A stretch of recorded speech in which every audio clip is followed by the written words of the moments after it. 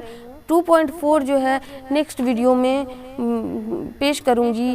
Video بہت زیادہ لمبا، بہت زیادہ لیندی ہو جانے کی وجہ سے بچے کمپلیٹ پڑھائی نہیں کر پائیں گے، کمپلیٹلی سمجھ نہیں پائیں گے، جس کی وجہ سے اس کو یہیں پر میں چھوڑ دیتی ہوں۔ آگے کی ویڈیو میں پیش کروں گی اور اچھی طریقے سے آپ لوگوں کو سمجھاؤں گی۔ آپ لوگ جو ہے اگر ویڈیو اچھا لگے تو لائک شیئر اپنے دوستوں میں شیئر کیجئے جو بھی اس سبجیکٹ سے ریلیٹڈ ہیں، اور پڑھیے۔ مجھے ٹائم نہیں ملتا ہے کہ میں لائیو کلاس کروں اور اچھی طریقے سے سمجھاؤں۔ جو بھی وقت ملتا ہے میں ویڈیو آپ لوگوں کے لیے بناتی ہوں، کوشش میں لگی ہوئی ہوں، نہ چاہتے ہوئے بھی میں ٹائم نکال لیتی ہوں۔ مجھے بہت کم وقت ملتا ہے پھر بھی کوشش میں لگی ہوئی ہوں۔ تو بس آپ لوگوں کے لیے میری دعائیں کافی ہیں۔ دعا میں یاد کرتی ہوں میں آپ لوگوں کو، اب سبھی اسٹوڈنٹ، اللہ تعالیٰ آپ لوگوں کو کامیاب کرے۔ اللہ حافظ۔